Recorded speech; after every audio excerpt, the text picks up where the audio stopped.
Temperatures mid to upper 30s. This is NHPR. This is The Exchange on NHPR. I'm Peter Biello, filling in for Laura Canoy. And in our race for the first series, we are sitting down with the candidates running in New Hampshire's 1st Congressional District. It is a crowded race, and we want to give each candidate some time to explain his or her positions on the issues.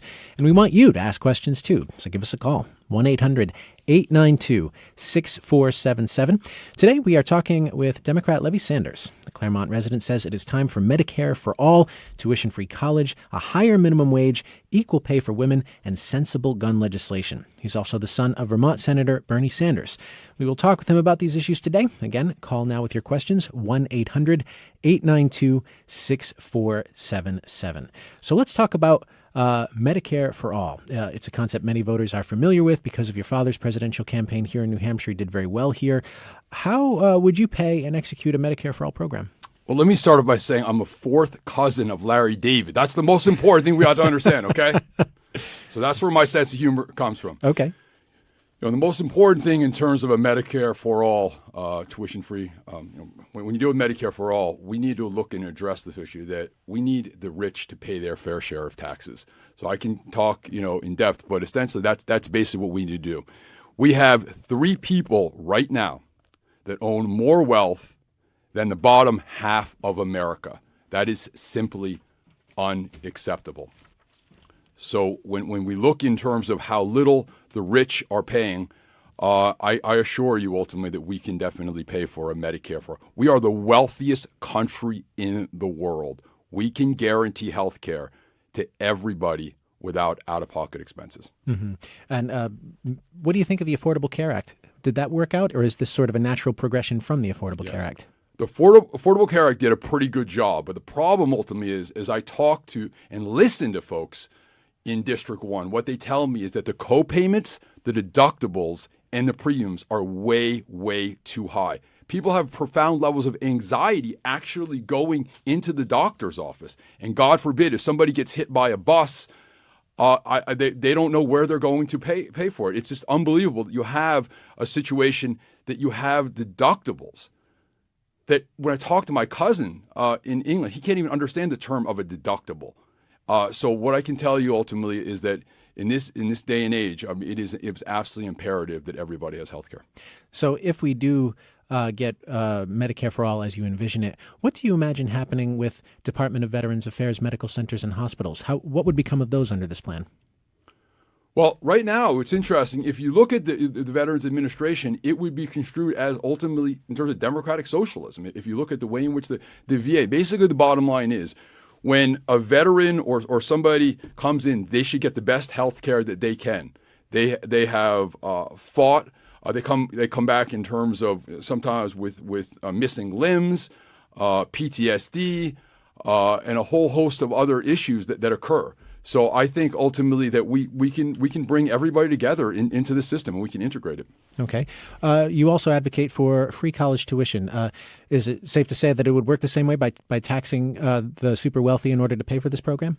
Absolutely. Mm-hmm. Absolutely. I mean, the point is, and when you deal with tuition-free colleges and universities, again, when I talk to this young man, I asked him about tuition-free colleges and universities, and he said, "Yes, absolutely." He goes, "I don't want to pay any more tuition. I'm literally going to come. I'm going to be like $40,000, $50,000, $60,000 in debt." And simply put, that is not acceptable. Coupled with the fact that right now, when you have people paying ridiculous amounts in terms of their college loans, we should be able to do this at 2 or 3%. What you and I buy a car for, or in terms of or what we buy a house for. Interest rates, you mean? Absolutely, interest rates. Yes, okay. Exactly. And would free college tuition apply across the board and not be income sensitive, or would those students who are well off be required to pay something? Well, that's a really great question you ask, because one of the questions that people ask is that, well, do you think Donald Trump's son or daughter should be able to pay it? First of all, Donald Trump or son or daughter have no desire whatsoever to go to a public school. That's the first issue. But yes, I do definitely think. I think that the reality is that somebody who ultimately is a millionaire or even making say $500,000 a year, I think that's profoundly problematic. So I definitely think it should be somebody no more than say $200,000 a year. Okay, switching gears to the raise in the minimum wage, because you've proposed raising it to $15 an hour. What do you feel is the best way to do that? Well, the first thing I want to just tell you about why when I talk to folks in District 1, and I can give you an example. I was talking to this one woman who works in a small business, and I talked to her about the concept of a $15, and she couldn't even comprehend it. She's like, of course, but I'm making $7.25 an hour. So the point is, we have to get people to believe that they're actually entitled to it, right? So the point is, and we have to articulate to people that it's not going to hurt small businesses in terms of, right? The point is basically when people have more money in their pocket, they're more apt to help out the economy. So that's kind of my thoughts. But Well, so the question was, how would you go about implementing that? Is it going to be an immediate thing, legislation that would jump it from, basically 7.25 to 15, or is it a gradual thing to allow businesses to sort of ease into it? Good. So I mean, obviously, as you know, in New Hampshire, we said it's $7.25 an hour. For when you talk to folks in terms of federal, it just depends. But yes, the reality is obviously is that this is something that has to be talked at, and discussed amongst a lot of people. But I think ultimately we need to get to a $15 minimum wage. So the point is we're going to have a very serious and substantive discussion with small businesses and get a better understanding from their perspective. We definitely have to do that fairly soon, though. We're getting good questions from listeners. And listeners, if you have a question, send us an email or give us a call. The email address is exchange@nhpr.org, or give us a call, 1-800-892-6477. We got a question from Alex in Portsmouth who asks, do you believe President Trump should be impeached? Would you have voted with the roughly 60 progressive members of the Democratic caucus a few weeks ago to vote for impeachment on the floor? Alex, that's a really great question. And what I would say to you right now is, unfortunately, the American public are not there yet. Do I feel ultimately that it can be proven that Donald Trump has engaged in impeachable offenses? Absolutely. And what we need to do is we need to continue to chip away at that theme and continue to do exactly what's going on right now in terms of holding the Trump administration accountable in terms of all the outrageous things that they've been doing. So again, I'm definitely willing to consider it, but right now we're just not there yet. Jonathan wrote in to ask, in the name of safety and security for our children, do you support repealing the Second Amendment? No, I don't. The Second Amendment is sacrosanct. I've talked to a lot of folks who are, and this is a really great question. People have legitimate anxiety and fear about taking away their guns. I'm going to give you just a quick example about this. I talked to somebody who works in terms of a tire warehouse, and I was talking. I said, "What is the number one issue that is of concern to you?" And they said, "Their guns." And I said, "But Barack Obama was there for 8 years. Never took away your guns and or your ammunition and your bullets." And he said, "But I still have that level of anxiety." So we're going to have a very serious and substantive discussion on this. But ensure ultimately that we have background checks. I don't think an AR-15, that folks should be able to have an AR-15. That's designed for the battlefield. We need to deal with a whole host of other issues. But the biggest issue we need to do is we need to talk to the really incredible gun owners, law-abiding gun owners that have very serious and substantive concerns about the real fear that that their gun is going to be taken away. Mm-hmm. This is so. Is that what you meant when you say sensible gun legislation is necessary, taking away or banning AR-15s? Yes. and also right. And background checks? Yes, absolutely. As well as addressing the issue of the gun show loophole. The gun show loophole as Yep, well. Okay. absolutely. Anything else on sensible gun legislation that you would like to add?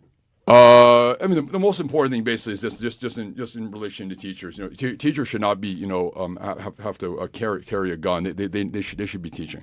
So again, that's it. But I'm going to talk more in a substantive level. But I know we only have a few minutes. So. Yeah, it's certainly a big subject to address. But we do want to talk about one thing that's really impacting the state, and that's the opioid crisis.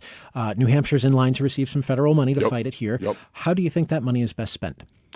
Well, first of all, not only do we have an opioid issue, we have a very serious alcohol problem. We probably have the worst alcohol problem in the country, which isn't even being dealt with. But what we need to do ultimately is we don't have enough counseling centers. We don't have enough substance abuse centers. So we need to bring a lot more people into the equation and talk about the issue. But we definitively have to have a lot more substance abuse, addiction centers. It's an unbelievable scenario. We need to basically encourage people to talk about what's going on in terms of why they're feeling that way. I mean, that's just a huge issue that we really need to address. And the issue ultimately in terms of the safe station. in Manchester. It's really a great program. People who have addiction issues, they can come in and get help. We need to have more, more stations that are available for folks like that. Mm-hmm. And as Congressman, what would you do to further the fight against the opioid epidemic? Wow. The most important thing that we need to have very, very serious substantive discussions. We have to have town halls. We need to bring the best people in the country on this issue. We need to bring low-income and working-class people and homeless people and talk about this issue, why it is they're feeling this way, and why are they engaging in this activity. New Hampshire is an incredibly beautiful state, and actually, financially, it does pretty well. Economically, it's doing well. But for whatever reason, people are having very serious problems, and they're engaging in this type of behavior, and we need to address that. You mentioned alcohol being a serious problem. That's not something I've heard from the other candidates in this race so far. Why is that important to you? Wow, because it's having profound and significant effects on the young people. This affects a variety of people. It affects employers. We know ultimately that a lot of employers, in terms of both the issue of the opiate addiction as well as the alcohol problem, that this affects their people's ability to both get jobs, but all as well as employers to be able to have people to keep their jobs and to get good folks into the equation. But also, I'm there because it's having very physical and psychological effects on so many young people. We need to address that. We need to understand why people are feel the need to engage in that type of self-destructive behavior to the point that it affects their liver as well as has serious psychological. So do you feel like there's some kind of legislation that you would need to co-sponsor or author as a congressman to address the problem of alcohol? Well, again, obviously it's a situation, alcohol, as you know, is legal. But what we need to do is we need to provide more counseling centers and have people talk about those issues. So again, my point is basically we need to have a lot more counseling, a lot more discussion about why people are feeling that way and address those issues. And another issue, ultimately, again, back to the point, is when you raise the $15 minimum wage, when you deal with tuition-free colleges and universities, when you deal with Medicare for all, people are not going to have that anxiety and that fear, which goes a lot in terms of numbing their pain because of concerns that they have about what's going to happen as a result of their inability to say pay their medical bills. Mm-hmm. What about marijuana? Should it be legal for recreational use? Yes, it absolutely should. Okay. We got a call from Josh in Manchester. Josh, thank you very much for calling. What's your question or comment? Hi, thank you for taking my call. Mr. Sanders, I just want to let you know that I worked tirelessly for your dad. I was a big supporter, and I think I'm going to be a big supporter of you in the future. But I'm just wondering why you're choosing to run in CD1 where there's already at least 3 other progressive candidates, and I'm worried that splitting the vote amongst them might hand the election over to Maura Sullivan or Chris Pappas. Would you ever consider running for Senate and challenging some of the more conservative Democrats in office there? First of all, thank you very much for that question. The most important right now is that I've lived in New Hampshire for over 15 years. My kids go to the public school system there. It was an open seat, as you're aware. I didn't even know that Carol Shea Porter was choosing, not to run again. She's done a really, really great job. What I can say ultimately is this: is that I've worked in legal services for over 17 years. I've been in a union for 23 years, and I feel that in terms of the skills that I bring to the table, as well as the folks that I work with every day, and I talk to the people in District 1, when I talk about those issues, it seems like we have a good connection, and we can talk really on a substantive level. The thought about going to Senate, let's start with the House of Representatives, and then we'll go to the United States Senate. But I really appreciate your support, and all I can say to you is that basically that I feel that in terms of my vision, my passion, I feel like I would be the best candidate.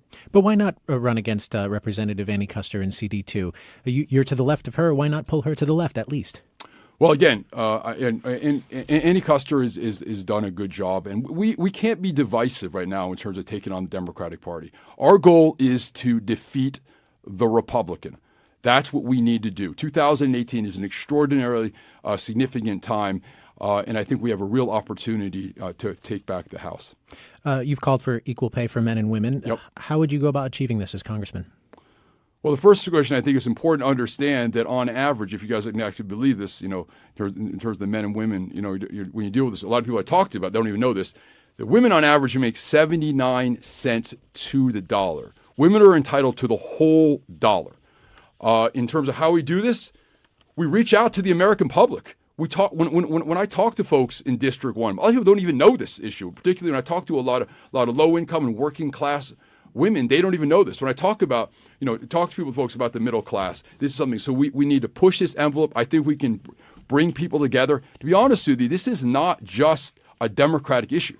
This is an issue. A Democrat, when I talk to folks who are Republican or undeclared, they also feel the same way. I mean, it makes logical sense. Everybody's entitled to the dollar. Mm-hmm. In a tweet in December 2016, you responded to a Rolling Stone piece in which actress Shailene Woodley was speaking out on the Dakota Access Pipeline. She mentioned white privilege, and you responded in a tweet, quote, "Stop using this white privilege garbage. The white working class is getting crushed economically." So I want to ask you, do you think the concept of white privilege is a legitimate concept? Yeah, first, let me understand. You understand that you have 140 characters in terms of a tweet. So it's important to me to expand and want this and understand a little bit about this scenario, right? So the reality is ultimately, I think that, folks, this is dealing with the no DAPL issue in terms of the pipeline and what's going on. And I think Shailene Woodley, a lot of folks did a really, really good time, good job. But we need to bring the American public together. We should have won that battle, and we did not win it. Mm-hmm. The issue ultimately, in terms of what you're talking about, no, absolutely, I believe ultimately, there, in terms of from an economic perspective, we need to bring folks together. I don't care whether they're black, white, Hispanic. Everybody is entitled to a $15 minimum wage. So that's the first issue. Certainly, but is white privilege a thing? Is that a thing we should acknowledge and respond to in our daily discourse? In our political discourse? Yes, let me elaborate. So you have two different. You have the economic, and then you have the reality, as we know, ultimately, that if you are an African-American male, or if you are much more apt to be pulled over by a police officer, you're much more apt to be shot. In terms of, we know ultimately in terms of the incarceration rate, it's out of control. 1 out of 3 young black males will be in prison at one time. That is outrageous. That's unbelievable. So that's, again, I think it's important to understand the full context. And people can always jump the gun in terms of looking at a context and taking out of context to understand the full breadth of what I said. Well, I'm certainly happy to give you the opportunity to expand on that context now. Yes. And we've covered a lot of ground in the last 16 minutes or so. But Levi Sanders, I want to thank you very much for coming on the program today and sharing your views with us. Thank you very much. That's Democrat Levi Sanders, one of many candidates running in CD1. And remember, you can find all of our conversations in the series Race for the First at our website, NHPR.org.